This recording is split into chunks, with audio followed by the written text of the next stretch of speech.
Hi everybody. सो हम सबके दिमाग के अंदर ये बहुत देर से क्वेश्चन था दैट जो एनईपी 2020 ने बात कही है that UGC will be replaced by an umbrella body HECI. तो ये कब होने वाला है? ये बहुत जल्दी होने वाला है, दिसंबर के अंदर। आप ये न्यूज देख सकते हो, HECI bill 2025 higher education commission bill जो है वो पास होगा दिसंबर के अंदर, दिसंबर 2025 में। ये प्रॉपर न्यूज चैनल्स के ऊपर आ चुका है, ऑफिशियल न्यूज है। और इससे होगा ये कि हायर एजुकेशन कमीशन बिल आने से जो हमने 4 वर्टिकल स्ट्रक्चर की बात की थी, जो यूजीसी को रिप्लेस करेगा, वो इंट्रोड्यूस हो जाएगा नेक्स्ट ईयर यानी 2026 से। एक बार इसको रिवाइज भी कर लेते हैं क्योंकि आपके दोनों पेपर्स के अंदर, पेपर 1 पेपर 2 के अंदर इंपॉर्टेंट पॉइंटर्स इसमें से पूछे जा सकते हैं। हायर एजुकेशन कमीशन जो बिल है 2025, उसके अंदर क्या क्या चीजें पास होंगी, वो ये कि जो यूजीसी है, यूजीसी एआईसीटीई यानी all India council of technical education, NCT national council for teacher education, ये सारा का सारा जो है रिप्लेस हो जाएगा and HECI will take care of it. अभी क्या होता था, जो यूजीसी है वो सबसे बड़ी बॉडी है हमारे देश के अंदर, हायर एजुकेशन की एपेक्स बॉडी। तो एचईसीआई आने से क्या होगा कि UGC will be replaced, right. तो higher education commission of India के अंदर 4 वर्टिकल्स होंगे। वो 4 वर्टिकल्स हैं, सबसे पहले national higher education regulatory council, दूसरा होगा नैक यानी कि नेशनल एक्रेडिटेशन काउंसिल, तीसरा होगा हायर एजुकेशन ग्रांट्स काउंसिल, जो कि एक्चुअली में अब ग्रांट्स देगा। जैसे अभी यूजीसी था ना, the first and the top most grants giving agency, तो अभी एचईसीआई बिल आने से जो हायर एजुकेशन ग्रांट्स काउंसिल है वो इसका काम करेगी, और जनरल एजुकेशन काउंसिल, ये 4 वर्टिकल्स होंगे एचईसीआई के। तो एनसीटीई एआईसीटीई को भी रिप्लेस करने की ही बात की जा रही है, यानी कि जो higher education commission of India है वो ये सब का ध्यान रखेगा, ओवर आर्किंग अम्ब्रेला बॉडी जो है वो रहेगी, ठीक है। तो एक तो ये आपको न्यूज क्लियरली मिल गई है कि 2026 में ये चेंजेस जो है हो जाएंगे, और विंटर सेशन दिसंबर 2025 के अंदर पार्लियामेंट के अंदर ये बिल पास हो जाएगा, ठीक है। तो आप देख सकते हो कि यहां पे न्यूज के अंदर ये भी लिखा हुआ है कि UGC, all India council of technical education and national council for teacher education are going to be taken by this overarching body. और इसके साथ आपको यह भी जानना जरूरी है कि नए करिकुलम फ्रेमवर्क्स बनाने के लिए भी बात की गई है।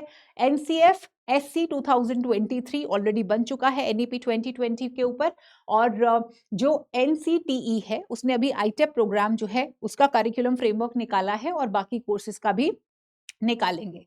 साथ में ये भी है कि जो हमारे देश के अंदर मेडिकल और लीगल एजुकेशन है वो इसके अंदर नहीं आएगा, ठीक है। नॉट कवरिंग, तो ये क्वेश्चंस है इंपॉर्टेंट। एक तो इंफॉर्मेशन है जो आपको पता होनी चाहिए, और एग्जाम से भी हमको हटना नहीं है, एग्जाम के अंदर भी ये चीजें पूछी जा सकती हैं। और दूसरी एक इंपॉर्टेंट चीज है कि जो नैक है ये बाइनरी एक्रेडिटेशन के ऊपर काम करेगा, और आपको पता है बाइनरी एक्रेडिटेशन के ऊपर इस बारी क्वेश्चन भी आया है। बाइनरी एक्रेडिटेशन मतलब ग्रेडिंग खत्म हो जाएगी, ऑटोनोमस बॉडी है, या तो ऑर्गेनाइजेशन इंस्टीट्यूशंस को हम एक्रेडिटेड बोलेंगे या फिर हम उनको नहीं बोलेंगे। और ये राधा कृष्ण कमीशन जो है वो बिठाया गया था, और ये उनकी रिकमेंडेशन है जो कि फॉलो की जाएगी, राइट। तो अब इन सब का हमारे पेपर के ऊपर क्या असर होने वाला है, बहुत इंपॉर्टेंट है, राइट। तो सबसे पहले तो दिसंबर 2025 का जो पेपर है that is going to go as it is, उस पर कोई चेंज नहीं होने वाला है, क्योंकि जो ये बिल है वही विंटर सेशन के अंदर जो है प्रेजेंट किया जाएगा। तो क्या एक्सपेक्टेड है, तो मैं आपको क्लियरली बता देती हूं, एक्सपेक्टेड है आने वाले साल के अंदर सिलेबस चेंज, ठीक है। ये एक्चुअली में सेड रूल होता है कि आफ्टर एवरी 7 इयर्स, हर 7 साल के बाद सिलेबस रिवाइज होता है, ठीक है।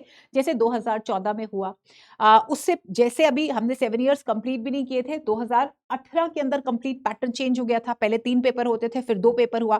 तो 7 इयर्स के अंडर अंडर इनको जो है वो क्या करना होता है, रिवाइज करना होता है। लास्ट रिविजन हुई थी 2018 से, और अभी अगर आप देखते हो तो अराउंड हम लोगों को 7 इयर्स हो चुके हैं। सो 2026 बी रेडी, जो एग्जाम का जो सिलेबस है देख लीजिए चेंज नहीं होता है, सिलेबस रिवाइज होता है। तो इसके अंदर आपको डरने की बिल्कुल जरूरत नहीं है। एक्सपेक्टेड नहीं है कि जून 2026 के अंदर सिलेबस रिवाइज होगा। एक्सपेक्टेशन है कि देखो मैं यहां लिख देती हूं, जून 2026 के अंदर एक्सपेक्टेशन है कि सेम रहेगा। दिसंबर 2026 के अंदर ये जो रिवीजन है ये होगी, क्योंकि इतना जल्दी एकदम से नहीं होता ना। जब बिल पास होगा, बिल पास होने के बाद ये इंस्टीट्यूशंस बनते हैं, हैंडिंग ओवर टेकिंग ओवर की ड्यूटीज होती है, तो इट टेक्स टाइम। तो हम एक्सपेक्ट यही कर रहे हैं, जून 2026 में things are going to be as it is. And revision के अंदर भी कुछ ही अराउंड 10 to 20% जो न्यू टॉपिक्स होते हैं वो ऐड होते हैं, पुराने हटाए जाते हैं। 80% सिलेबस जो है वो कॉमन ही रहता है most of the time, right. तो चिंता करने की बिल्कुल जरूरत नहीं है। और आपको मैं एक और चीज बता दूं, इन केस, पहले तो आपको बता दिया है 99% चांसेस हैं कि June 2026 is going to be as it is. In case 1% भी चेंज होता है, PW UGC NET will actually, जो भी बच्चे हमारे पास हैं, we are going to follow the new pattern. जैसे ही अगर इंट्रोड्यूस होगा, जून में हुआ तो जून में फॉलो करेंगे। So you need not worry about it. Negative marking, अब नेगेटिव मार्किंग क्या हो सकती है? मेरा मानना है हाँ, ठीक है। बहुत सारे लोग हैं जो कहते हैं कि जो सरकारी एग्जाम होते हैं सिर्फ और सिर्फ नेगेटिव मार्किंग उसमें होती है जहां पे जॉब प्लेसमेंट्स होती है। ऐसा नहीं है। जैसे सीटेट है, राइट, सीटेट के अंदर आप देखेंगे अभी सिलेबस रिवाइज हुआ है, अभी ही चेंज हुआ है थोड़ा सा, और नेगेटिव मार्किंग उसके अंदर है, वो भी डायरेक्ट जॉब प्लेसमेंट नहीं है। सो क्या पॉसिबिलिटी है? बिल्कुल, हम इसको डिनाई नहीं कर सकते। और ये मैं आपको डरा नहीं रही हूं, हम यहाँ पे रियलिटी चेक्स की बात कर रहे हैं, ताकि अगर कल को होता है, we are well prepared, we are not scared of it, right. If anything will come at once, तो हम सरप्राइज होंगे, will be flabbergasted, but we don't have to be. Possibility है, हाँ भाई हो सकता है। We can not deny the fact, because they have to bring major changes, है ना। 7 से 8 साल हो गए हैं, तो कुछ चेंज तो इनको करना पड़ेगा। क्या एग्जामिनेशन पैटर्न के अंदर चेंज हो सकता है? हाँ जी, हो सकता है। But as I told you, December 2026 के अंदर एक्सपेक्टेशन है, नॉट इन जून 2026। जैसे कि 2014 में, राइट, 2014 से लेके 2017 तक 3 पेपर होते थे, पेपर 1, पेपर 2 और पेपर 3। 2018 ऑनवर्ड्स जो हैं वो 2 पेपर होते हैं, पेपर 1 एंड पेपर 2, राइट। तो क्या एग्जाम पैटर्न चेंज होगा? हाँ जी, होगा, उसमें डाउट नहीं है। We have to be prepared, but we have 1 year of time, right, we have 1 year का टाइम। और चेंज होना भी चाहिए। आफ्टर ऑल आप देखिए, वही सिलेबस हम पिछले 7 साल से जो है वो पढ़ रहे हैं। आप देख रहे हो क्वेश्चंस भी थोड़े से अटपटे आने शुरू हो गए हैं आपके पेपर 1, पेपर 2 के अंदर। सो दैट इज बिकॉज एक ही जो सिलेबस है वो बार बार हम उसी में से क्वेश्चंस बना रहे हैं। कितने क्वेश्चंस बनाएंगे? तो नए टॉपिक्स तो ऐड होंगे, नॉवेल्टी लाने के लिए पैटर्न भी चेंज होगा। एंड नेगेटिव मार्किंग को मैं बिल्कुल भी डिनाई नहीं करती, but we don't have to be scared for it, alright. But ये सब रहा साइड पे। All I want to say it that PW UGC NET के जितने भी पेड कोर्स स्टूडेंट्स हैं, if you are with us, whatever changes will happen, हम लोग उसको एज इट इज इंट्रोड्यूस करेंगे अपने कोर्सेज के अंदर। So when you are with us, you are fully secured. और भी कोई अगर आपको क्वेश्चन होगा, you are most welcome to ask me in the comment box, and wish you all the best for the upcoming exam.